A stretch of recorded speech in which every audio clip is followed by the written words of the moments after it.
Book, The Psychology of Money, Chapter 20th, Confessions, The Psychology of My Own Money.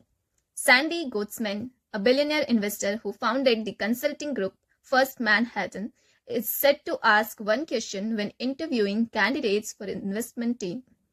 What do you own and why? Not what stocks do you think are cheap or what economy is about to have a recession. Just show me what you do with your own money. I love this question because it highlights what can often be a mile-wide gap between what makes sense, which is what people suggest you do, and what feels right to them, which is what they actually do. Half of all US mutual fund portfolio managers do not invest a cent of their own money in their funds, according to Morningstar. This might seem atrocious, and surely the statistic uncovers some hypocrisy. But this kind of stuff is more common than you would think. Ken Murray, a professor of medicine at USC, wrote an essay in 2011 titled How Doctors Die that showed the degree to which doctors choose different end-of-life treatments for themselves than they recommend for their patients. Doctors don't die like the rest of us, he wrote. What's unusual about them is not how much treatment they got compared to most Americans, but how little. For all the time they spend fending off the deaths of others, they tend to be fairly serene when faced with death themselves. They know exactly what is going to happen, they know the choices, and they generally have access to any sort of medical care they could want. But they go gently. A doctor may throw the kitchen sink at her patient's cancer, but choose palliative care for herself. The difference between what someone suggests you do and what they do for themselves isn't always a bad thing. It just underscores that what dealing with complicated and emotional issues that affect you and your family, there is no one right answer. There is no universal truth. There is only what works for you and your family. Checking the boxes you want checked in a way that leaves you comfortable and sleeping well at night. There are basic principles that must be adhered to. This is true in finance and in medicine. But important financial decisions are not made in spreadsheets or in textbooks. They are made at the dinner table. They often are not made with the intention of maximizing returns, but minimizing the chance of disappointing a spouse or child. Those kinds of things are difficult to summarize in charts or formulas, and they vary widely from person to person. What works for one person may not work for another. You have to find what works for you. Here is what works for me. How my family thinks about savings. Charlie Munger once said, I did not intend to get rich, I just wanted to get independent. We can leave aside rich, but independence has always been my personal financial goal. Chasing the highest returns or leveraging my assets to live the most luxurious life has little interest to me. Both look like games people do to impress their friends, and both have hidden risks. I mostly just want to wake up every day knowing my family and I can do whatever we want to do on our own terms. Every financial decisions we make revolves around that goal. My parents lived their adult years in two stages: dirt poor and moderately well off. My father became a doctor when he was 40 and already had 3 kids. Earning a doctor's salary did not offset the frugal mentality that is forced when supporting 3 hungry kids while in medical school, and my parents spent the good years living well below their means with a high saving rate. This gave them a degree of independence. My father was an emergency room doctor, one of the highest stress professions I can imagine, and one that requires a painful toggling in circadian rhythms between night and day shifts. After 2 decades, he decided he would have enough, so he stopped, just quit, moved on to the next phase of his life. That stuck with me. Being able to wake up one morning and change what you're doing on your own terms whenever you are ready seems like the grandmother of all financial goals. Independence to me does not mean you will stop working. It means you only do the work you like with people you like at the times you want for as long as you want. And achieving some level of independence does not rely on earning a doctor's income. It's mostly a matter of keeping your expectations in check and living below your means. Independence at any income level is driven by your savings rate, and past a certain level of income, your savings rate is driven by your ability to keep your lifestyle expectations from running away. My wife and I met in college and moved in with each other years before we got married. After school, we both had entry-level jobs with entry-level pay and settled into a moderate lifestyle. All lifestyles exist on a spectrum, and what is decent to one person can feel like royalty or poverty to another. But at our incomes, we got what we considered a decent apartment, a decent car, decent clothes, decent food, comfortable but nothing close to fancy. Despite more than a decade of rising incomes, myself in finance, my wife in healthcare, we have more or less stayed at that lifestyle ever since. That's pushed our savings rate continuously higher. Virtually every dollar of raise has accrued to savings, our independence fund.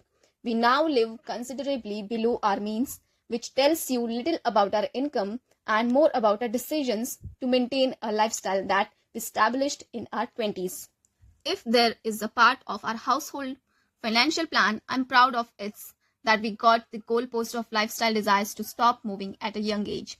Our savings rate is fairly high, but we rarely feel like we are respectively frugal because our aspirations from more stuff haven't moved much. It's not that our aspirations are non-existent. We like nice stuff and live comfortably. We just got the goalpost to stop moving.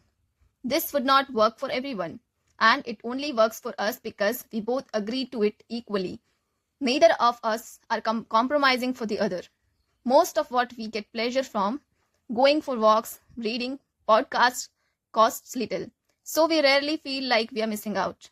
On the rare occasion when I question our savings rate, I think of the independence my parents earned from years of high savings, and I quickly come back. Independence is our top goal. A secondary benefit of maintaining a lifestyle below what you can afford is avoiding the psychological treadmill of keeping up with the Joneses. Comfortably living below what you can afford without much desire for more removes the tremendous amount of social pressure that many people in the modern first world subject themselves to. Nassim Taleb explained, true success is exiting some rat race to modulate one's activities for peace of mind. I like that. We are so far committed to the independence camp that we have done things that make little sense on paper. We own our house without a mortgage, which is the worst financial decision we have ever made, but the best money decision we have ever made. Mortgage interest rates were absurdly low when we bought our house. Any rational advisor would recommend taking advantage of cheap money and investing extra saving in higher return assets like stocks. But our goal isn't to be coldly rational, just psychologically reasonable. The independent feeling I get from owning our house outright far exceeds the known financial gain I would get from leveraging our assets with a cheap mortgage. Eliminating the monthly payment feels better than maximizing the long-term value of our assets. It makes me feel independent. I don't try to defend this decision to those pointing out these flaws or those who would never do the same. On paper, it's defenseless, but it works for us and we like it. That's what matters. Good decisions are not always rational.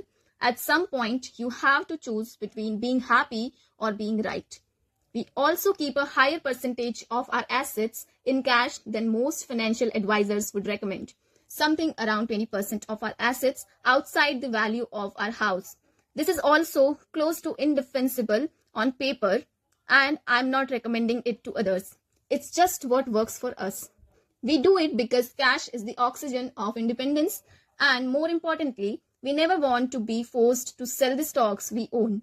We want the probability of facing a huge expense and needing to liquidate stocks to cover it to be as close to zero as possible. Perhaps we just have a lower risk tolerance than others.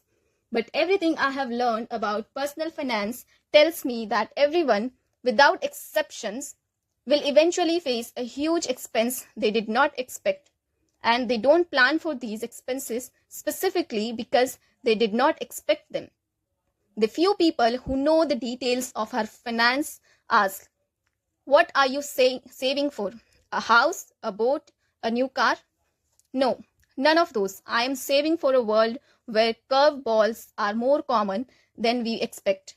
Not being forced to sell stocks to cover an expense also means we are increasing the odds of letting the stocks we own compound for the longest period of time. Charlie Munger puts it well. The first rule of compounding is to never interrupt it unnecessarily. How my family thinks about investing. I started my career as a stock picker. At the time, we only owned individual stocks, mostly large companies like Berkshire Hathaway and Procter & Gamble, mixed with smaller stocks I considered deep value investments. Go back to my 20s and at any given point, I held something like 25 individual stocks. I don't know how I did as a stock picker. Did I beat the market? I'm not sure. Like most who try, I did not keep a good score. Either way, I have shifted my views and now every stock we own is a low-cost index fund. I don't have anything against actively picking stocks either on your own or through giving your money to an active fund manager. I think some people can outperform the market averages. It's just very hard and harder than most people think. If I had to summarize my views on investing, it's this. Every investor should pick a strategy that has the highest odds of successfully meeting their goals. And I think for most investors, dollar cost averaging into a low cost index fund will provide the highest odds of long-term success. That doesn't mean index investing will always work. It doesn't mean it's for everyone. And it doesn't mean active stock picking is doomed to fail. In general, this industry has become too entrenched on one side or the other, particularly those vehemently against active investing. Beating the market should be hard. The odds of success should be low. If they were not, everyone would do it. And if everyone did it, there would be no opportunity. So no one should be surprised that the majority of those trying to beat the market fail to do so. The statistic shows 85% of large cap active managers did not beat the S&P 500 over the decade ending 2019. I know people who think it's insane to try to beat the market, but encourage their kids to reach for the stars and try to become professional athletes. To each their own. Life is about playing the odds, and we all think about odds a little differently.